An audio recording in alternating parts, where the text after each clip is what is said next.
Assalamualaikum warahmatullahi wabarakatuh. Alhamdulillahi rabbil alamin, wal aqibatu lil muttaqin, wassalatu wassalamu ala asrafil anbiya wal mursalin, wa ala alihi wa sahbihi rasulillahi ajma'in. Yang saya hormati pengurus masjid beserta jajaran tokoh masyarakat, alim ulama, cerdik pandai, bapak-bapak, ibu-ibu, hadirin hadirat, saimin saimat sidang subuh yang dimuliakan Allah Subhanahu wa taala. Mudah-mudahan kita yang hadir pada kesempatan subuh ini dicatat sebagai orang-orang yang setelah beribadah kepada Allah, semoga diterima amal ibadah kita, amin ya rabbal alamin. Puji syukur alhamdulillah kita persembahkan kepada Allah tabaraka wa taala, di mana nikmat Allah selalu tercurah kepada kita semua. Maka oleh karena itu kita harus memperbanyak syukur.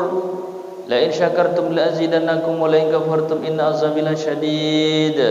Siapa yang bersyukur, ucapan alhamdulillah sekurang-kurangnya, maka Allah Subhanahu wa taala akan tambahkan rahmat, nikmat kepada kita semua. Alhamdulillah.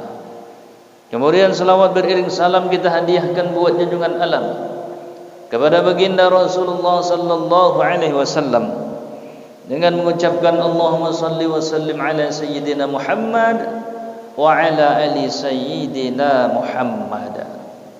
Rasulullah sallallahu alaihi wasallam katakan, man shalla salatan sallallahu alaihi biha asyara. Siapa yang berselawat kepadaku satu kali, maka Allah Subhanahu wa taala akan memberikan selawat kepadanya 10 kali. Maka oleh karena itu ketika disebut nama Rasulullah, selawatlah kita, maka hendaknya kita membaca. Ketika disebut innallaha wa malaikatahu yusholluna 'alan nabi ya ayyuhalladzina amanu sallu 'alaihi wa sallimu taslima. Innallaha wa malaikatahu yusholluna 'alan nabi, sesungguhnya Allah, para malaikatnya bersolawat kepada Nabi. Ya ayyuhalladzina amanu, wahai orang-orang yang beriman, sallu alaihi, berselawatlah kalian, wasallimu taslima, ucapkan salam kepadanya. Jadi ketika dengar kita baca itu innallaha wa malaikatahu, kita harus selawat, Allahumma shalli ala sayyidina Muhammad wa ala ali sayyidina Muhammad. Kenapa? Karena ayat ini perintah. Makanya dalam hadis Nabi, ketika namaku disebut dia tidak mau berselawat, itulah orang yang paling bakhil sedunia ini. Wah. Maka kalau kita sedang dengar selawat kepada Nabi, hentikan cerita ngobrol-ngobrol, kita selawat dulu baru lanjut ngobrol-ngobrolnya. Nah, gitu mestinya Pak. Ini sangat penting ini, karena kita nanti digelar sebagai orang-orang yang bakhil sedunia. Jadi bukan orang yang pelit dengan hartanya, tidak mau memberi, tidak mau bersedekah, bukan. Tapi yang paling pelit di antara itu adalah ketika namaku disebut dia tidak mau bersolawat. Allahumma shalli ala sayyidina Muhammad wa ala ali sayyidina Muhammad. Bapak Ibu jemaah yang muliakan Allah Subhanahu wa taala, pada kesempatan subuh ini bahwa kajian kita berkaitan dengan Ramadan adalah pendidikan. Jadi ketika di bulan Ramadan kita diperintahkan puasa, kemudian kita juga ada perintah sunnahnya tarawih, witir. Kemudian di dalam Ramadan itu adanya seruan berinfak, bersedekah, ibadah yang luar biasa di dalam bulan Ramadan. Salat wajib pahalanya 70 kali lipat. Salat sunnah pahalanya seperti salat wajib. Sedekah dilipat gandakan dari 10 sampai 700. Bahkan lebih dari 10 sampai 1000 kali lipat. Dan Ramadan itu memberikan pendidikan, tarbiyah untuk kita semua. Maka ketika sudah dididik oleh Allah, maka implementasi pendidikan itu adalah ketika pasca Ramadan. Jadi ketika kita dididik sebulan oleh Allah, selesai Ramadan, mestinya nilai-nilai pendidikan itu mesti terus dan seterusnya. Ya Bu, ya Pak. Yang ketika Ramadan rajin ke masjid, selesai Ramadan juga rajin ke masjid. Siap Pak, Bu? Siap datang ke masjid sampai mati, siap? Jangan mati dulu baru kita datang ke masjid.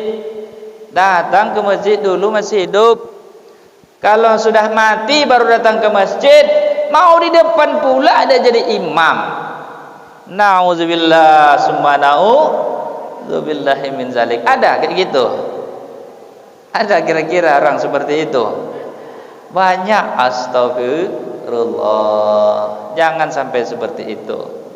Ramadan rajin kita ke masjid, selesai Ramadan juga kita tetap ke masjid. Bahkan masjid ini diramaikan. Ada agenda kumpul bareng, ada agenda silaturahmi bareng, sehingga ukhuwah Islamiyah, persaudaraan makin tumbuh, ya kan? Sehingga nilai Ramadan itu terus terimplementasi.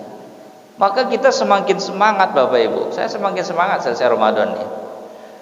Mudah-mudahan selesai Ramadan saf kita ini tetap penuh. Jangan mengalami kemajuan terus. Ini dari mulai awal Ramadan sampai akhir Ramadan, memang luar biasa kemajuannya saf kita. Iya Pak, Bu.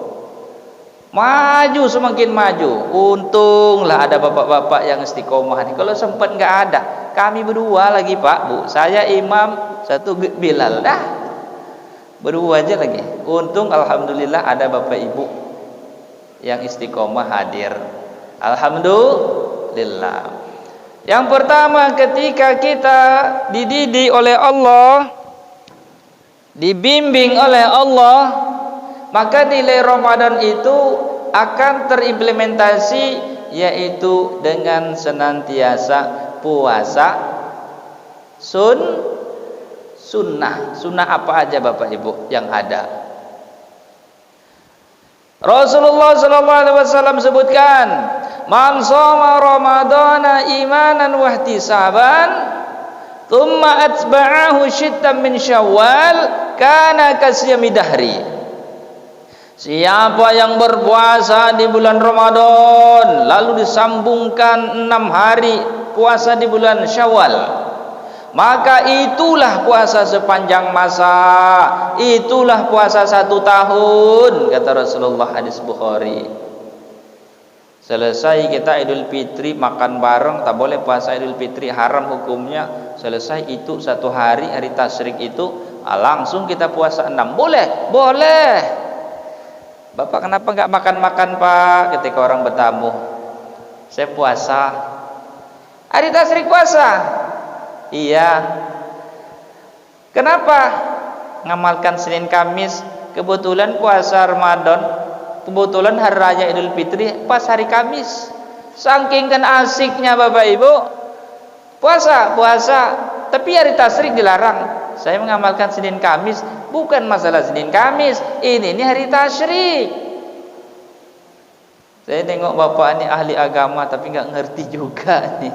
Astagfirullah. Lewatkan dulu hari tasyrik itu, hukumnya haram, dosa. Hari raya Idul Fitri, yang kedua hari raya Idul Adha. Jangan puasa Bapak Ibu. Saking kan rajinnya Bapak Ibu, hari tasyrik pun puasa juga. Ada seperti itu? Ada Bapak Ibu. Di kampung saya ada. Mak ini rajin betul uak saya nih. Uak saya tuh. Setelah saya cerita-cerita, saya nasihati, ujung-ujungnya akhirnya buka juga dia tak jadi puasa. Memang niatnya itu memang mau puasa. Saya Senin Kamis tidak pernah tinggal. Pas hari tasyrik pun juga Senin Kamis. Inilah harus belajar nih Bu, harus rajin-rajin dengar pengajian. Yang pertama, puasa sunnah 6 hari di bulan Syawal. Boleh di awal setelah hari tasyrik, boleh di pertengahan, boleh di ujung. Kalau mau kita memperoleh pahala puasa 1 tahun. Man ja'a bil hasanati falahu asyru amsalihha. Siapa yang berbuat satu kebaikan, maka pahalanya 10 kali lipat amalnya. 1 bulan puasa kebaikan kita Bapak Ibu dicatat dikali lipat oleh Allah menjadi 10 bulan.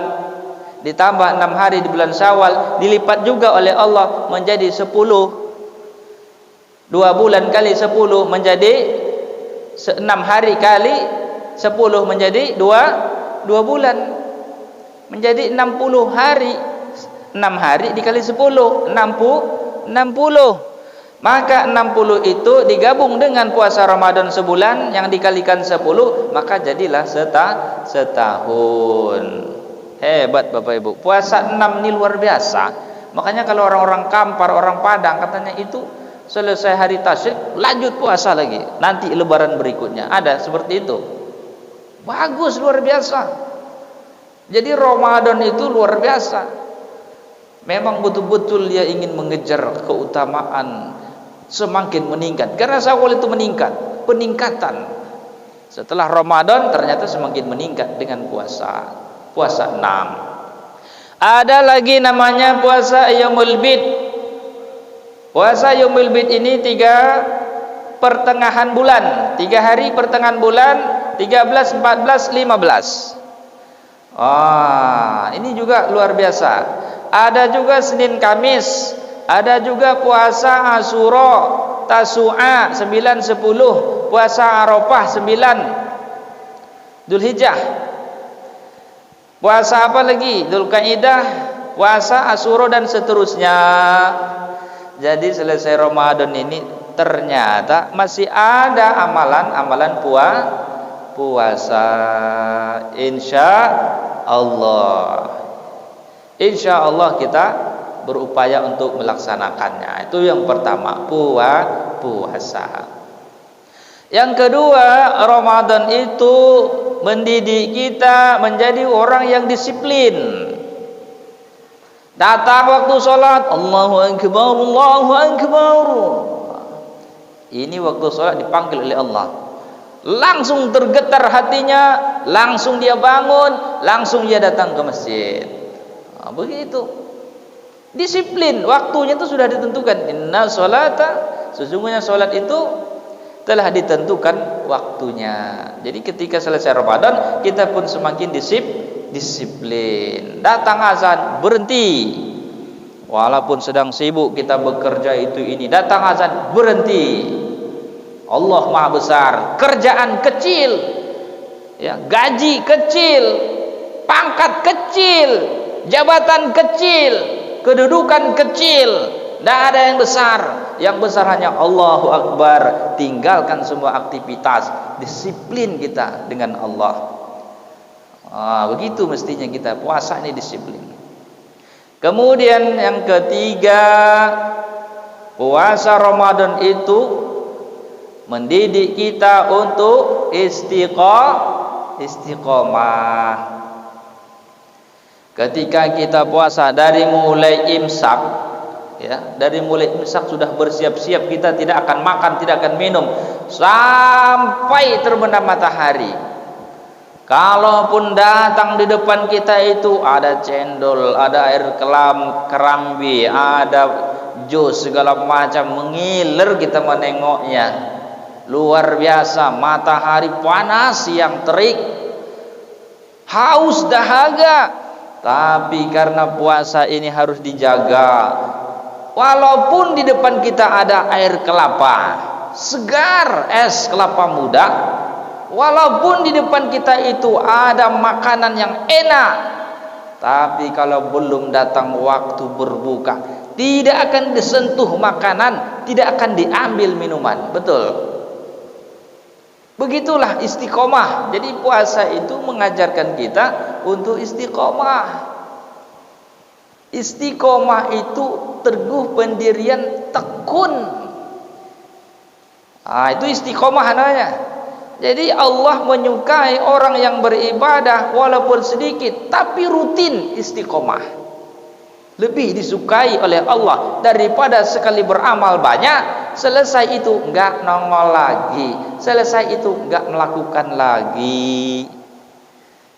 Jadi kita harus istiqomah. Kemudian di dalam istiqomah itu ada namanya perintah sholat, ya kan? Perintah sholat itu kan harus istiqomah tuh, ya Bu. Perintah sholat itu harus istiqomah, melaksanakan sholat itu harus istiqomah. Istiqomah di dalam beribadah dan berjamaah, ya Pak, ya Bu. Kenapa? Perintah jamaah itu dalam Al-Quran, aqimis sholah wa atuz zakah warka'u ma'ar raki'in, kata Allah. Al-Quran, dirikanlah sholat, tunaikanlah zakat, dan ruku'lah engkau dengan orang-orang yang ruku'. Di masjid. Ibu-ibu boleh ke masjid? Boleh. Asalkan jangan pergi ke masjid pakai biju merah, pakai budaknya tebal 5 inci, bijunya 10 inci, lipstiknya, alisnya hitam. Datang ke masjid pakai minyak wangi, ngomongnya budayu-dayu, pakaiannya serba warna-warni. Ini yang seperti ini itu yang tak boleh. Kalau datang ke masjid biasa aja, ya Bu. Jangan pakai dandan-dandan segala. Justru kalau pakai dandan menjadi fitnah dan menjadi dosa. Lebih baik sholat di rumah daripada ke masjid kalau seperti itu. Tapi kalau ibu-ibu udah tua-tua nih, insya Allah kalau seperti itu tidak akan ada fitnah. Jangan lagi berambil dalih lebih afdol di rumah Ustaz. Kalau perempuan, kalau udah tua-tua bawa tanah nih apa di rumah lagi? Mata dah kabur, kulit dah kendur, jalan dah melengkur, uban dah bertabur, tak lama lagi masuk kubur. Itu pula lagi lebih afdal di rumah.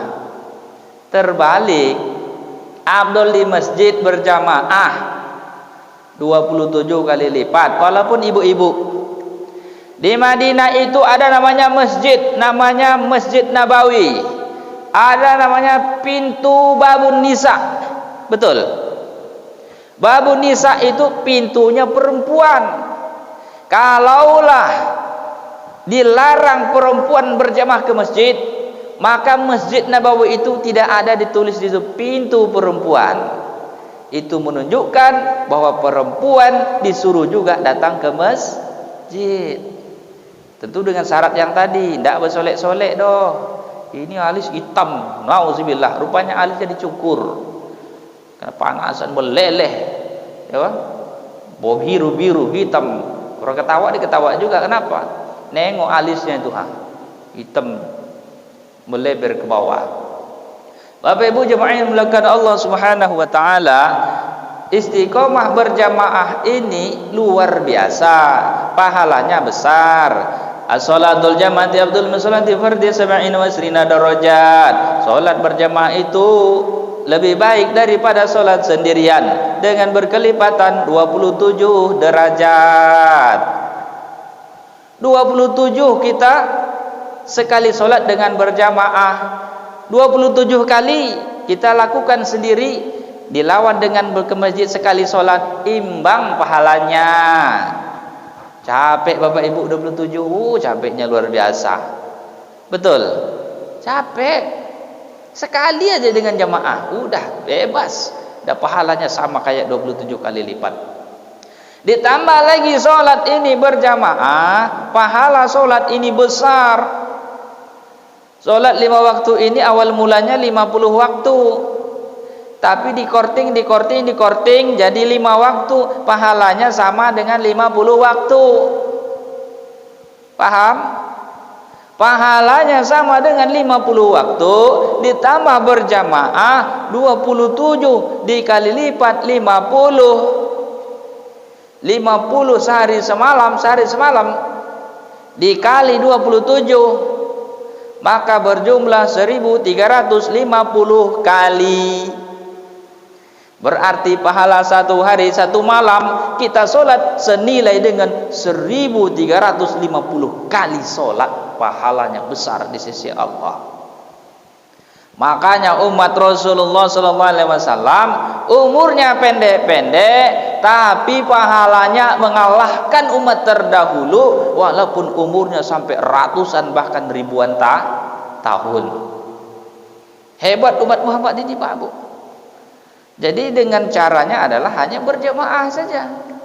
Kalau tidak jamaah ya enggak dapat. 1350 kali Pak satu hari satu malam Pak, luar biasa. Kalau dilakukan berjamaah besar. Makanya di akhirat kelak amal yang pertama dihisab oleh Allah adalah salat. Apabila baik salatnya maka amal yang lain pun akan baik diterima oleh Allah. Tapi apabila rusak solatnya maka amal yang lain masih tertolak, dikarenakan amal solatnya ditolak atau tidak diterima. Maka penting sekali ini Bapak Ibu untuk senantiasa istiqomah berjamaah. Wah, jadi besok selesai Ramadan datanglah ke masjid Pak Bu, tengoklah kami ini Bu sekali-sekali. Ya Pak Bu, tengoklah wajah kami ini, wajah-wajah muram wajah-wajah kusam. Ditengok si imam, tengok Bilal, tengok pengurus, rame-rame ke masjid untuk berjamaah. Istiqomah kita beribadah pasca Ramadan. Siap Pak Bu? Siap insya Allah. Jadi selesai Ramadan, selesai takbiran, habis itu sunyi masjid, nggak ada yang azan, tinggallah Pak Gai yang azan. Itu pun suara lah putih-putih lah. Suaranya macam-macam, apa namanya, macam tak bernapas. So dia rasanya Pak Bu. Selesai Ramadan Idul Fitri, aduh, masa haji suara azan tak ada melangkung macam suara Bilal biasa. Maka oleh karena itu tetap kita semangat ngisi masjid. Siapa yang azan pun siap. Walaupun dah tua, tarik nafas kuat-kuat supaya suaranya bagus. Bapak Ibu jemaah sekalian Allah SWT, mungkin itu berkaitan pembahasan subuh ini sebenarnya banyak berkaitan pasca Ramadan ini yang harus kita implementasikan dalam pasca Ramadan. Di antaranya adalah seperti yang saya sampaikan tadi, kemudian silaturahim. Ramadan ini kan kumpul kita Pak Bu, silaturahim, bertemu kita, ramai kita. Selesai Ramadan Idul Fitri bertemu juga kita pasca Ramadan tuh. Silaturahim kita jalin lagi. Salam-salaman kita jabat salam lagi. Kalau kemarin tidak pernah teguran, hari ini kita teguran. Kalau kemarin kita belum maaf-maafan, hari ini kita maaf-maafan. Di pasca Ramadan di 1 Syawal itulah salaman. Mau disalaman tarik tangannya. Ditegur enggak mau salaman ditarik tangannya. Ini hati-hati Bapak Ibu. Kalau ada orang mengulurkan tangan, mau berjabat tangan, mau maaf-maafan, terima tangannya. Mohon maaf Pak, mohon maaf lahir batin. Yo, sama-sama sambil marah pula. Tak boleh begitu. Ya sama-sama, mana tahu saya juga ada silap, sama-sama memaafkan. Maka kata Rasulullah, ketika seseorang hamba itu datang kemudian dia bersalam-salaman, tasaffahan, bersalam-salaman, ghufira lahu ma qabla ayyatafarraqa, maka dia akan diampuni oleh Allah dosa-dosanya sebelum ia berpisah antara keduanya. Sebelum tangannya berpisah, diampuni berguguran dosa-dosa. Silaturahim, maaf-maafkan, saling memaafkan. Itu pasca Ramadan Bapak Ibu. Sehingga fitrah diri kita itu akan terimplementasi. Suci diri kita kembali pada fitrah. Sehingga ketika ditambah lagi hubungan itu diperbaiki. Kalau ada salah-salah, maaf-maafan. Sehingga bersihlah dosa kita. Luar biasa. Hanya yang ada di dalam Islam Bapak Ibu. Agama lain tidak ada seperti ini. Untuk kembali fitrah suci itu hanya ada di dalam agama Islam. Jadi alhamdulillah kita menjadi orang yang memeluk agama Islam, sehingga setiap tahun kita fitrah suci dari dosa. Bapak Ibu, barangkali itu kajian kita. Barangkali ada yang mau bertanya, boleh Pak Bu, dipersilakan.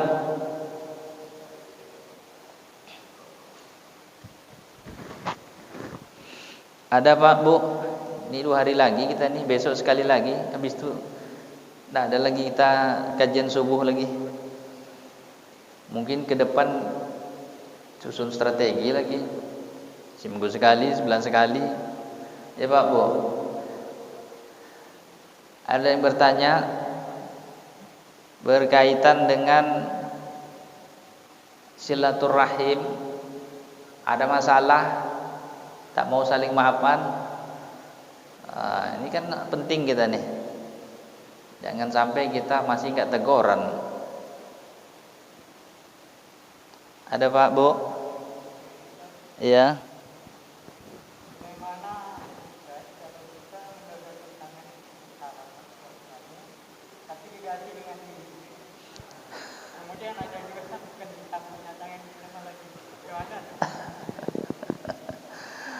Jadi kalau ada orang menyodorkan tangan, malah dia mau ngajak tinju, waang yo,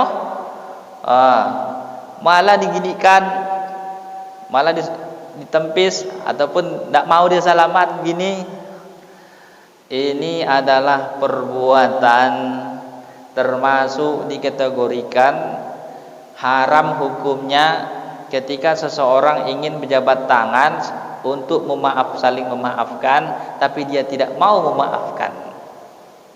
Ini dosa ini yang pelakunya yang tak mau memaafkan ini. Kenapa? Karena silaturahim itu bagian daripada perintah Allah dalam Al-Quran. Ketika orang menyambung merajuk silaturahim, berarti dia sedang taat kepada Allah. Ketika dia tidak mau silaturahim, bahkan ditolak orang mau saling memaafkan, maka dia mendapat ancaman kutukan dari Allah Subhanahu wa taala.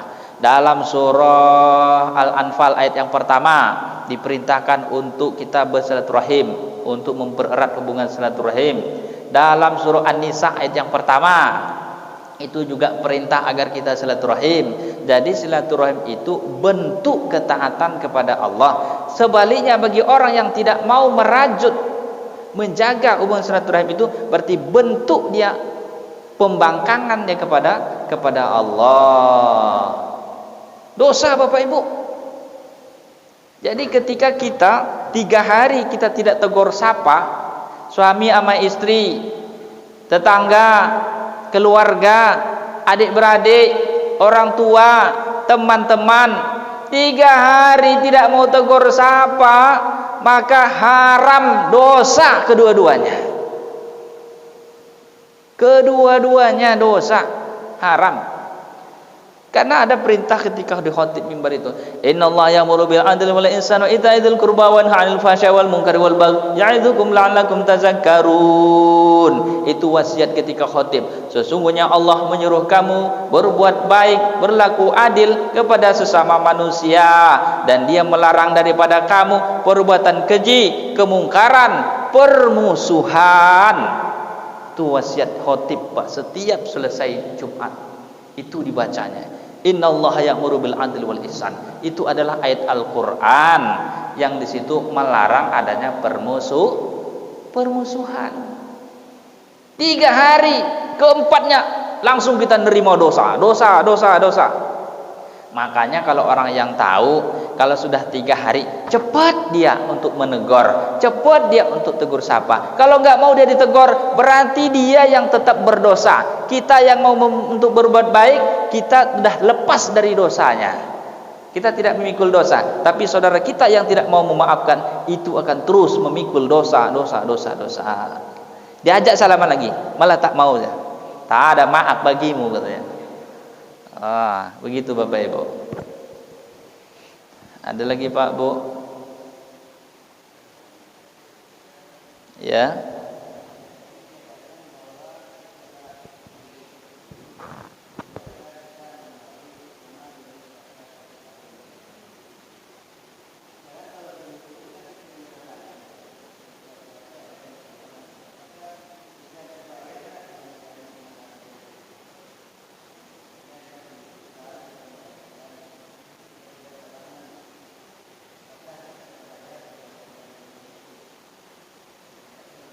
Ya. Ibu-ibu sedang puasa Ramadan, datang tamu, tak diundang. Datang tak diundang, pergi tak diantar. Itu ibu-ibu kaum perempuan. Bapak-bapak sudah ngertilah saya kira. Sehingga dia puasanya tidak penuh. Lalu bagaimana dia ingin tetap memperoleh pahala puasa setahun? Maka kalaulah ibu-ibu ini ada hutang puasa, maka ibu-ibu ini dahulukan bayar hutang puasa. Hutangnya seminggu, paling lama 15 hari. Kalau lebih dari 15 hari itu udah penyakit. Paling lama 15 hari. Ada juga yang seminggu, tergantung orangnya. Jadi kalau ada hutangnya seminggu atau lebih, maka kodokkan dulu, bayarkan dulu Ramadan, baru nanti kalau masih ada waktu, kalau ada waktu Syawal dibayar. Maksudnya bukan dibayar, dilanjutkan dengan puasa 6. Karena puasa 6 itu boleh awal, pertengahan dan akhir. Baru dia nanti dapat pahala setahun. Dengan syarat bayar dulu, dikodok dulu, puasa wajib dulu. Jangan tiba-tiba puasa 6, puasa wajibnya belum. Kenapa? Karena yang didahulukan itu dalam syariat wajib dulu, baru yang sunnah. Ramadan itu wajib, bayar utang wajib. Sementara Syawal 6 hari itu sunnah. Maka dahulukanlah yang wajib, baru dia dapat pahala setahun kalau sudah dibayarkan dulu puasa wajib. Itu pun kalau masih di bulan Syawal. Inilah ini ibu-ibu ini, utang puasa tahun dulu aja belum bayar, Ustaz, apalagi mau puasa 6 bulan nih. Banyak yang kayak gitu tuh. Inilah jadi fadilah 6 hari di bulan Syawal tuh tak dapat. Setahun puasa pahala tuh tak dapat. Kenapa? Bagaimana mau dapat? Yang wajibnya utang yang tahun dulu aja belum terbayar-bayar. Utangnya masih banyak. Betul? Ada yang seperti itu. Jadi begitu, Pak. Ada lagi, Pak, Bu? Ya.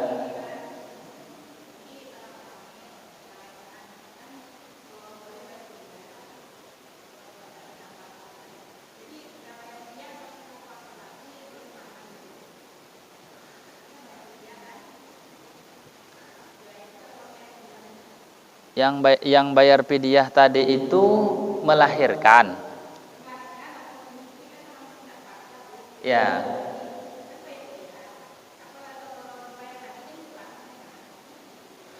Sebenarnya kalau dia melahirkan atau menyusui, itu dia tidak bayar fidyah.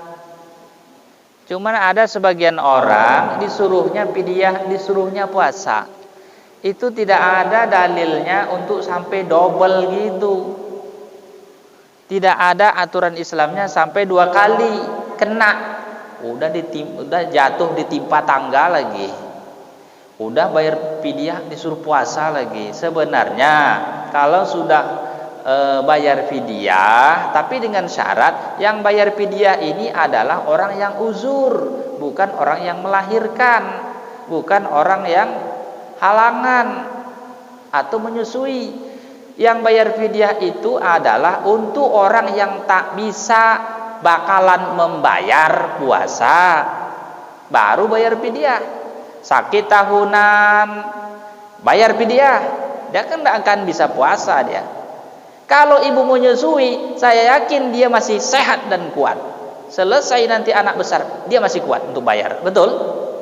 Maka dalam syariat diperintahkan hanya ibu-ibu itu untuk mengkodok bayar puasa. Tapi karena kasus ibu-ibu ini banyak utangnya, yang tahun dulu aja belum terbayar, Ustaz. Bagaimana yang bulan ini, tahun ini? Kalaulah sudah banyak hutangnya seperti itu, maka ibu berupaya untuk memfidyahkan sebagian hutang puasa itu. Artinya sebagian difidyahkan, sebagian dibayar puasa. Kalau bapak ibu, kalau ibu-ibu ingin dibayar terus puasanya, sementara terhitung sampai bulanan, saya yakin utangnya sampai meninggal dunia nanti tak terbayar puasanya. Betul sekali. Begitu cara membayarnya. Senin Kamis niatkan untuk membayar puasa Ramadan yang tertinggal. Dapat pahala Ramadan, dapat keutamaan Senin Kamis. Double Bapak Ibu. Begitulah caranya. Jadi ibu yang menyusui dan melahirkan itu tidak bayar fidyah, hanya dia mengkodok puasa. Fidyah itu nilainya besar, 50.000 satu hari. Sempat sebulan berapa tuh? 1 juta berapa tuh? Ditambah lagi puasa, udah bayar fidyah, tambah puasa lagi. Sebenarnya satu aja udah cukup.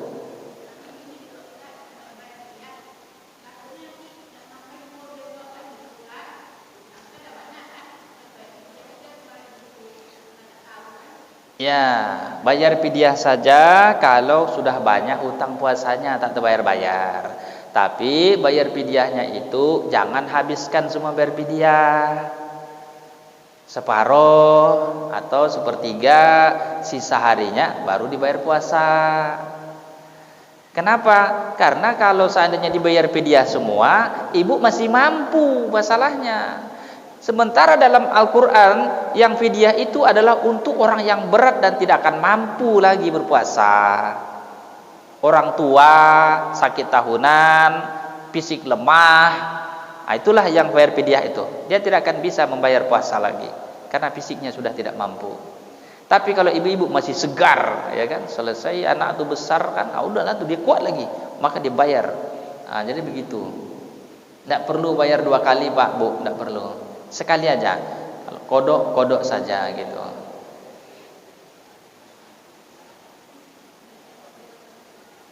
Ya. Ada lagi Bapak Ibu?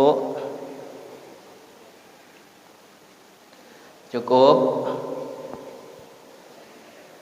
Alhamdulillah sudah ada pertanyaan. Mana tahu nanti ada. Boleh bertanya ya Pak Bu ya. Di lain jam pun juga nggak apa-apa. Kan mana tahu kan Ibu segan mau bertanya. Di 4 mata ya kan. Ya saya kira di masjid ini boleh-boleh aja. Kecuali 4 mata berduaan, itu yang tak boleh. Tapi kalau banyak orang kita bisik-bisik ngomong, saya kira itu tidak masalah. Bapak Ibu jamaah yang dimuliakan Allah Subhanahu wa taala, itulah kajian kita, mudah-mudahan bermanfaat bagi kita semua. Semoga kita selalu menjadi orang yang istiqomah. Amin ya rabbal alamin. Allahumma bi'ik lam tariq, sikum nafsi bi taqwallah. Yang benar datang dari Allah, yang salah dari saya pribadi. Saya mohon ampun kepada Allah, saya mohon maaf kepada Bapak Ibu sekalian. Billahi taufiq wal hidayah wa ridha wal inayah. Wassalamualaikum warahmatullahi wabarakatuh.